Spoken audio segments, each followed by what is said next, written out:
मुझे तो लगता है कि ये जो पाकिस्तान के अंदर बिजली की कीमत बेतहाशा बढ़ाई गई या बढ़वाई गई जी। इसके ये भी भारतीय प्लानिंग का हिस्सा था कि पाकिस्तान में कोई इंडस्ट्री जो है वो इकोनॉमिकल वायबल ही ना रहे, उसकी वायबिलिटी खत्म हो जाए।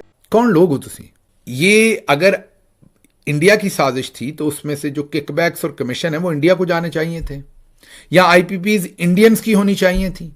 आईपीपीज तो सलमान शहबाज और दूसरों की हैं। ये 14 किलोमीटर दूर बिजली बन रही है 4 रुपए फी यूनिट, और यहाँ पे बन रही है 40 रुपए फी यूनिट। 40 नहीं, असल में 54 रुपए कम अज कम, और ये 80 रुपए तक भी जाती है, डिपेंडिंग आप कितनी यूज करते हैं। मैं इसे एक साजिश ना कहूं तो क्या, FICCI अच्छा। वो फिक्की रिपोर्ट और पाकिस्तान आप गूगल कीजिए, उसके अंदर वो रिपोर्ट पढ़ के आपकी आंखें खुल जाएंगी। और ये उसी मुहिम का हिस्सा था जिसके तहत पाकिस्तान को एक वीरान और बंजर इलाके में तब्दील करना, इसका पानी बंद करके पाकिस्तान को रॉ मटेरियल एक्सपोर्टिंग कंट्री बनाना, यहाँ की सनतों को बंद करना। ये जो हमारे सनतकार चीख रहे होते हैं ना कि उनकी कम्पिटिटिवनेस खत्म हो गई, मुझे तो लगता है कि ये जो पाकिस्तान के अंदर बिजली की कीमत बेतहाशा बढ़ाई गई या बढ़वाई गई जी। इसके ये भी भारतीय प्लानिंग का हिस्सा था कि पाकिस्तान में कोई इंडस्ट्री जो है वो इकोनॉमिकल वायबल ही ना रहे, उसकी वायबिलिटी खत्म हो जाए। ये भी कुछ साजिश लगती है मुझे। इसके ऊपर मातम मेरा भाई करेगा, लेकिन मैं ये पॉइंट आउट कर रहा हूं। कौन लोग हो तुसी? सीधा सीधा मामला है कि पीपल्स पार्टी ने और नून लीग ने आईपीपीज लगाए, बिजली पैदा करने वाले प्राइवेट कारखाने जो बहुत महंगे दामों लगाए, और जो आलमी मार्केट में कीमत थी उससे दुगनी चौगनी कीमत के ऊपर लगाए। ये कैसी साजिश है इंडिया की जिसमें से फायदा आप लोगों को मिल रहा है अरबों रुपया? तकरीबन कोई मेरा ख्याल 30 बिलियन डॉलर की टोटल इन्वेस्टमेंट होगी जिसमें आईपीपीज लगे होंगे टोटल, और उसमें बैंक का पैसा भी होगा। 7 बिलियन डॉलर सालाना ये लेके चले जाते हैं। अब सोचिए, तो 1-2 साल में इन्होंने पैसे अपने पूरे कर लिए, और मौदे इनके 50-50 साल के हैं। तो कौम को तो लूटा इन्होंने, गरीब को लूटा बेसिकली। लेकिन आप इसको ढिठाई कहें, बेशर्मी कहें, इसे इनकी कम अकली कहें, जो भी कहना आपने, कि पता होते भी कि ये हमारे मालकान ने किया, शरीफ खानदान खा रहा है इसमें से पैसा, इसमें जरदारी खानदान है, इनके दूसरे लोग जो हवारी हैं वो खा रहे हैं, या उन पर इल्जामात हैं कम अज कम कि वो खा रहे हैं। वो कह रहे हैं कि ये इंडियन साजिश है, ये इंडिया पे डाल रहे हैं। इंडिया ने कहा था कि इतनी महंगी बिजली घर अपने यहां लगाएं। आप पाकिस्तान के अंदर बिजली महंगी पैदा होती है, इंडिया का कसूर है। चलिए एक्सपोर्ट तो आप कह देंगे वो हमारी कम करवा रहे हैं, बिजली क्यों इतनी महंगी पैदा हो रही है? ये किसने कहा था कि कोयले का, इंपोर्टेड कोयले का जो प्लांट है साहिवाल में लगाना है, और कोयला कराची से फिर ट्रेनों पर लाद कर जो है वो लेके आना है? ये किसने कहा था? किसने कहा था कि जो सलमान शहबाज के आईपीपी से बिजली अवाम ने खरीदनी है और कैपेसिटी पेमेंट भी अदा करनी है? वो जो LNG के टर्मिनल आपने लगाए हुए हैं जिनके करोड़ों रुपए देने पड़ते हैं, 400 शायद 60 करोड़ रुपए माहाना देने पड़ते हैं शायद, या कितने वो जो देने पड़ते हैं, वो बताइए, वो इंडिया ने कहा था हमें कि वो लगाएं हम।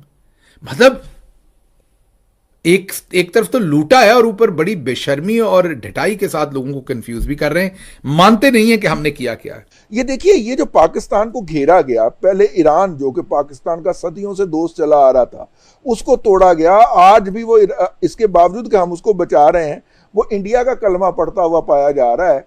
उनके मेरे सेगमेंट से थोड़ी मुख्तलिफ है, लेकिन चले मैं राना साहब की ओपिनियन ले लेती हूँ। राना साहब, आप ये आर्गुमेंट बाय करें, चले कह लें, मैं कंक्लूड कर लूं। और इसी तरह अफगानिस्तान, भाई जिसके लिए हमने हजारों लोग शहीद करवाए, हमारे हर गली मोहल्ले के अंदर बम धमाके हुए, अफगान आगे 40 साल यहाँ पे मुकीम रहे। वो अफगान जो है आज पाकिस्तान के बारे में शुभ नहीं सोचता। ये सारी वो उस प्लान का हिस्सा है। तो ऐसी सूरत के अंदर मैं ये समझता हूं कि ये सिंक्रोनाइज्ड है। हमने गल्फ के अंदर कुछ दोस्तों को नाराज भी किया है, अगर बहुत सारे दोस्तों का दिल जीता है जी। ये उन दोस्तों की नाराजगी भी हो सकती है। लेकिन एक बात इतनी खतरनाक, हाँ, पहले भी इससे साबित होता है कि पहले भी इसके पीछे वही दोस्त अहबाब थे जो कि जैसे ही नाराज हुए हैं, तो फिर यहाँ पे आप इसको इस तरह क्यों नहीं देखते कि जैसे ही इस जंग में हमसे कुछ दोस्त नाराज हुए और हमने उनकी नाराजगी मिटाने की कोशिश नहीं की, हमने कहा तो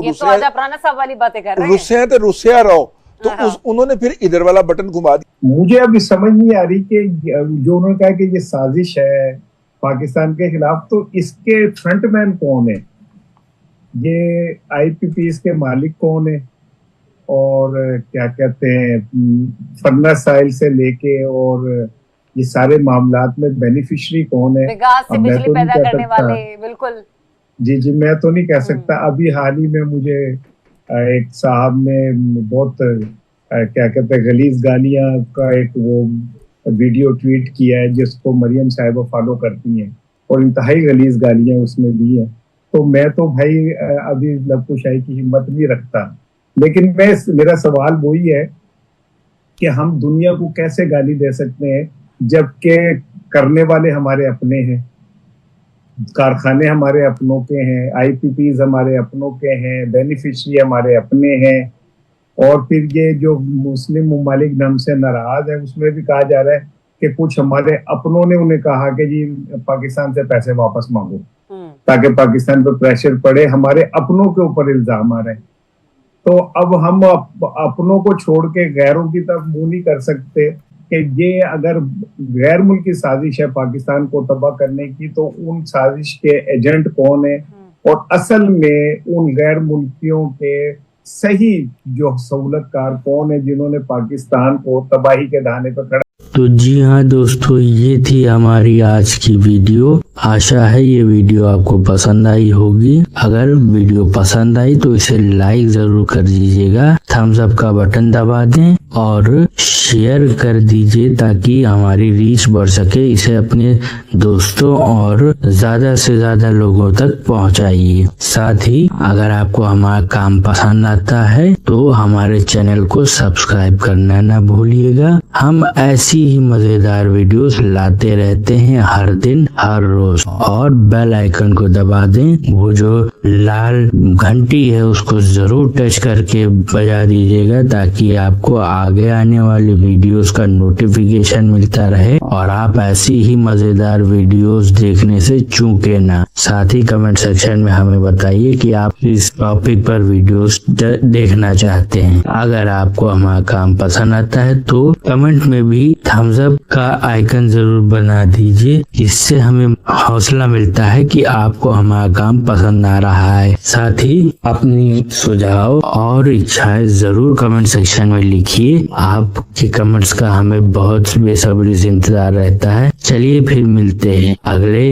वीडियो में। तब तक के लिए अपने और अपने परिवार का ख्याल रखिए। साथ ही ट्रैफिक रूल्स को मानिए और गंदगी ना फैलाइए। आपका बहुत बहुत धन्यवाद। जय हिंद।